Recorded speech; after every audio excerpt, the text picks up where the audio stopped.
नमस्कार, जन टीवी देख रहे हैं आप। मैं श्वेता शर्मा आपके साथ। खबरों की शुरुआत से पहले एक नजर डालेंगे अभी की हेडलाइंस पर।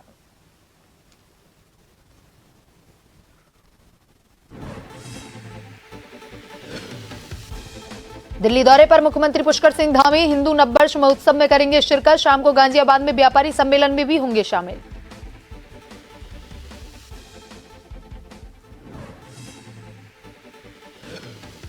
चुनाव के बाद स्वास्थ्य मंत्री विभागीय कार्यों को लेकर के एक्टिव। चारधाम यात्रा से जुड़े जनपदों के मुख्य चिकित्सा अधिकारियों की ली बैठक। व्यवस्थाओं को चाक चौबंद करने के निर्देश।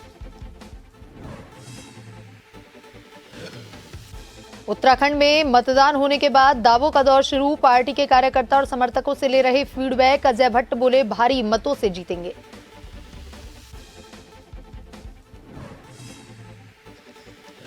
लालकुआं में रेलवे पुलिस की कार्रवाई। रेल संपत्ति चोरी करने के मामले में 2 आरोपियों को किया गिरफ्तार। 18 पेनड्रोल क्लिप भी बरामद।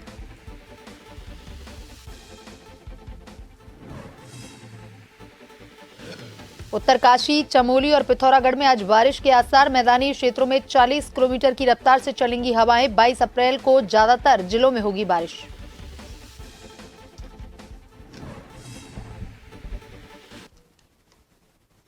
और अब खबरें विस्तार से।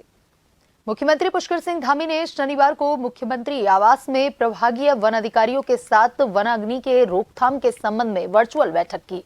मुख्यमंत्री ने बैठक में कहा कि गर्मियों के 4 महीने वनाग्नि की दृष्टि से हमारे लिए चुनौतीपूर्ण होते हैं। इस महीने में अधिक से अधिक सतर्क रहते हुए पूरा प्रयास किया जाए कि वनाग्नि की घटनाएं ना के बराबर हों। उन्होंने कहा कि जैसे ही वनाग्नि की घटनाओं की सूचना मिलती है उस पर तुरंत कार्रवाई होनी चाहिए तथा जिसका रिस्पांस टाइम कम से कम होना चाहिए। मुख्यमंत्री ने अधिकारियों को वनाग्नि की रोकथाम के संबंध में निर्देश दिए कि स्थानीय स्तर पर प्रभारी वनाधिकारियों के स्तर पर नोडल अधिकारी नामित किए जाएं।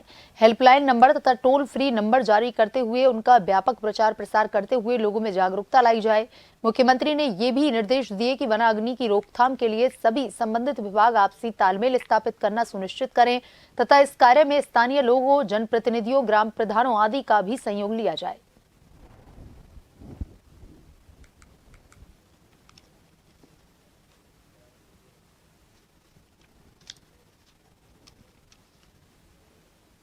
उत्तराखंड में लोकसभा चुनाव संपन्न होने के बाद प्रदेश के स्वास्थ्य मंत्री डॉक्टर धन सिंह रावत विभागीय कार्यों को लेकर के सक्रिय हो गए हैं।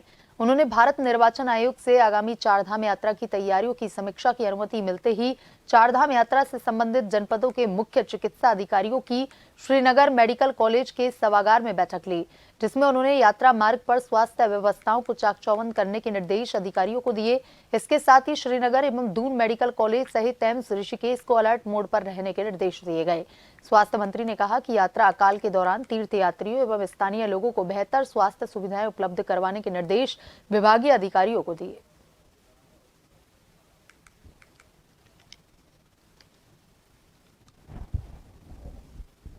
चारधाम यात्री जितने भी इस बार यात्रा में आना चाह रहे, मैं उनसे निवेदन करना चाहता हूं कि यहाँ पे किसी भी प्रकार की कोई दिक्कत नहीं होगी। स्वास्थ्य सेवाएं हमारी बहुत अच्छी रहेंगी।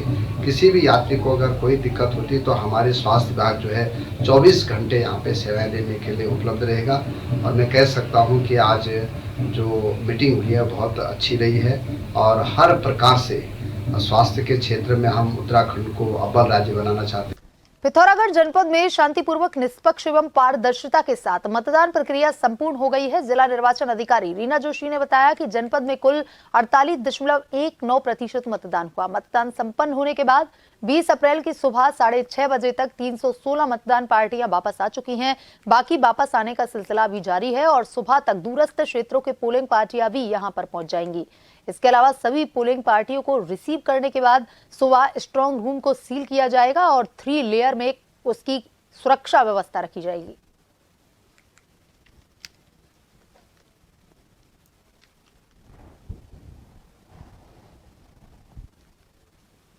पिथौरागढ़ जनपद में लोकसभा सामान्य चुनाव कुशलतापूर्वक संपन्न हो गए हैं। जिले की चारों विधानसभाओं की सभी 611 पोलिंग पार्टियां सकुशल मतदान करवाने के बाद वापस स्ट्रांग रूम पर लौट गई हैं। पोलिंग पार्टियों का आने का सिलसिला 19 अप्रैल देर शाम से 20 अप्रैल की सुबह 6:30 बजे तक जारी रहा और इस दौरान सभी पोलिंग पार्टियां SLM डिग्री कॉलेज पिथौरागढ़ में बने स्ट्रांग रूम में आई। साथ ही स्ट्रांग रूम पिथौरागढ़ को सील किया गया, जिसमें 3 लेयर में कड़ी सुरक्षा व्यवस्था रखी जाएगी। जिला निर्वाचन अधिकारी रीना जोशी एवं पुलिस अधीक्षक रेखा यादव ने संयुक्त रूप से सभी स्ट्रांग रूमों का निरीक्षण किया।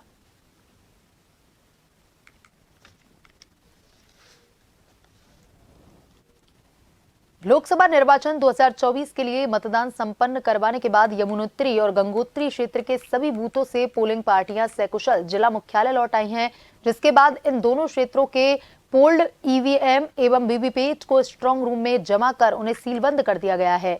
पुरोला क्षेत्र के अधिकांश पोलिंग पार्टियां सकुशल पहुंच चुकी हैं और दूरस्थ क्षेत्रों की कुछ पोलिंग पार्टियां देर शाम तक जिला मुख्यालय पर लौट आएंगी, जिसके बाद पुरोला क्षेत्र के स्ट्रांग रूम को सील करने की कार्रवाई की जाएगी। यह सभी स्ट्रांग रूम अब त्रिस्तरीय सुरक्षा घेरे में रहेंगे और इनकी 24 घंटे सीसीटीवी कैमरे से निगरानी होगी।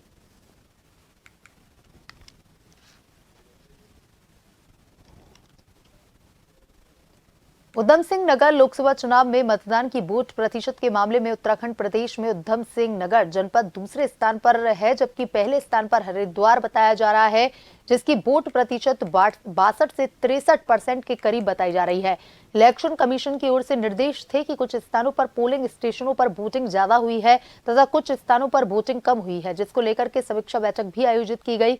वोट प्रतिशत के मामलों में भी उधम सिंह नगर के 9 उपजिलाधिकारी प्रत्याशियों के प्रतिनिधि भी बैठक में रहे, जिसमें ऑब्जर्वर भी मौजूद रहे तथा समीक्षा बैठक की। देखिए, मतदान के उपरांत भारत निर्वाचन आयोग के कुछ निर्देश हैं कि कुछ ऐसे पोलिंग स्टेशन जहां पर वोटिंग परसेंटेज बहुत ज्यादा है या कुछ ऐसे पोलिंग स्टेशन जहां पर वोटिंग परसेंटेज कम है, इनको भी देख लिया जाए कि आखिर कारण क्या रहे। ये भी देखना था, कहीं अगर कोई कंप्लेंट आई है उसको भी हम लोग देखेंगे या देख चुके अभी तक। इसके अलावा जैसे अगर कहीं ईवीएम खराब हो गई, कोई बहुत बड़ी दिक्कत आ गई, कहीं कोई घटना घट गई, तो इन सारे बिंदुओं को लेकर के हम लोगों ने डिटेल में समीक्षा किया। नैनीताल में बीडी पांडे अस्पताल में रक्तदान शिविर का आयोजन किया गया, जिसमें एक कदम अच्छाई की ओर द्वारा रक्तदान का आयोजन किया गया, जिसमें दर्जनों लोगों ने अपना रक्तदान किया। अभिषेक मुल्तानिया द्वारा रक्तदान से संबंधित वार्ता की गई, जिसमें अभिषेक मुल्तानिया ने बताया कि बीडी पांडे अस्पताल में ब्लड की बहुत बड़ी कमी है, लोग रक्तदान के लिए जागरूक नहीं हो रहे हैं। हम लोग चाहते हैं कि सभी लोग रक्तदान करने के लिए जागरूक हो।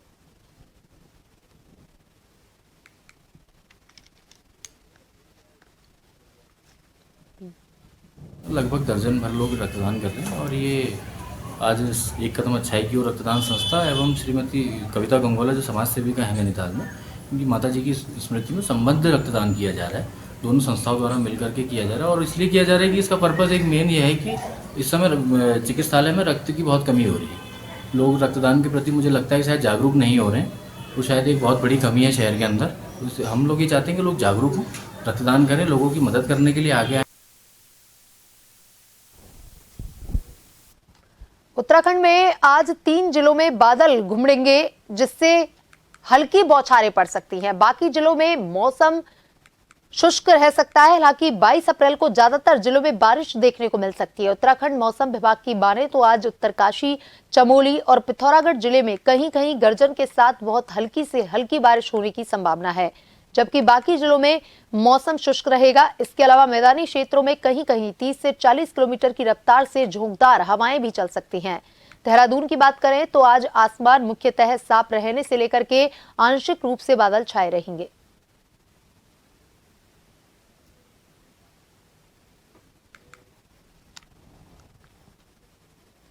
नैनीताल उधम सिंह नगर लोकसभा से भारतीय जनता पार्टी के प्रत्याशी और केंद्रीय मंत्री अजय भट्ट ने कहा कि भले ही मतदान प्रतिशत कम रहा हो, लेकिन लोगों का पूरा रुझान भाजपा के प्रति रहा है और भाजपा केवल नैनीताल ही नहीं बल्कि सभी लोकसभा सीटों को भारी बहुमत के साथ जीतेगी। पूरा रुझान भारतीय जनता पार्टी की तरफ है, कमल के फूल की तरफ है। प्रतिशत थोड़ा कम हुआ है, गर्मी के दिन है, इससे कोई ऐसी बात नहीं है, लेकिन उसमें भी जो प्रतिशत है वो भाजपा का ही है और कहीं पर भी बहुमत में कमी नहीं है। भारी बहुमत से हमारी सभी सीटें आ रही हैं। नैनीताल उधम सिंह नगर लोकसभा के लिए मतदान समाप्त हो चुका है। ऐसे में अब प्रत्याशी अपने अपने पार्टी के कार्यकर्ताओं और समर्थकों से अपडेट ले रहे हैं। कांग्रेस प्रत्याशी प्रकाश जोशी का कहना है कि पार्टी कार्यकर्ताओं ने पूरी मजबूती के साथ चुनाव में मेहनत की है और इस चुनाव में केंद्र और राज्य सरकार के खिलाफ लोगों में भारी नाराजगी देखी गई है। लिहाजा कांग्रेस नैनीताल लोकसभा सीट में अच्छे मतों से जीत दर्ज करेगी। शानदार चुनाव रहा। शुरुआत में हम कह सकते हैं कि चलो धीरे धीरे गति पकड़ी चुनाव ने, पर एक बार जब प्लेन टेक ऑफ हो गया तो पीछे मुड़ के किसी ने देखा नहीं। हर कार्यकर्ता ने, मैं विशेष आभारी हूँ अपने पूरे कांग्रेस परिवार का, चाहे वो बड़े नेता हों चाहे वो हमारे बूथ स्तर तक के कार्यकर्ता हों।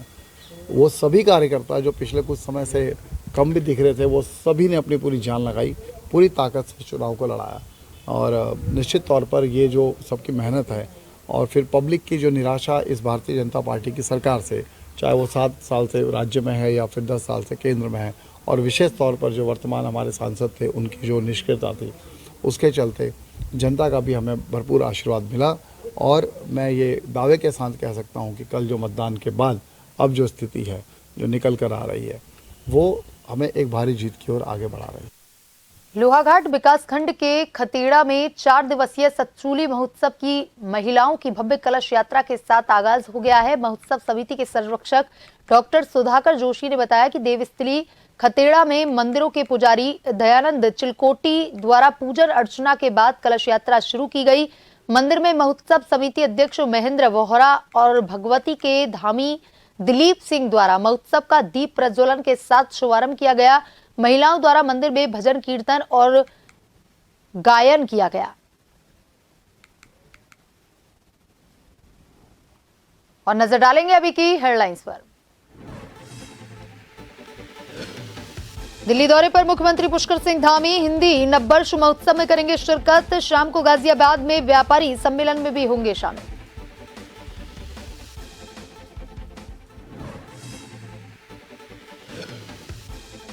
चुनाव के बाद स्वास्थ्य मंत्री विभागीय कार्यों को लेकर एक्टिव। चारधाम यात्रा से जुड़े जनपदों के मुख्य चिकित्सा अधिकारियों के लिए बैठक, व्यवस्थाओं को चाक चौबंद करने के दिए निर्देश।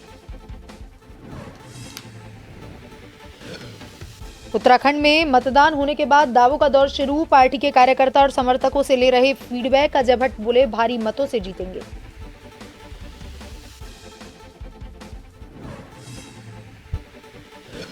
लालकुआ में रेलवे पुलिस की कार्रवाई। रेल संपत्ति चोरी करने के मामले में 2 आरोपियों को किया गिरफ्तार। 18 पेनड्राइव क्लिप भी बरामद।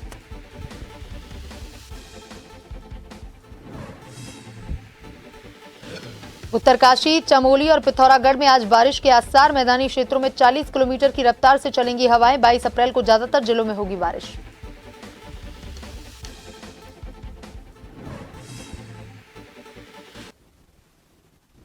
बुलेटिन में अभी तक के लिए इतना ही। बने रहिए जन टीवी के साथ। नमस्कार।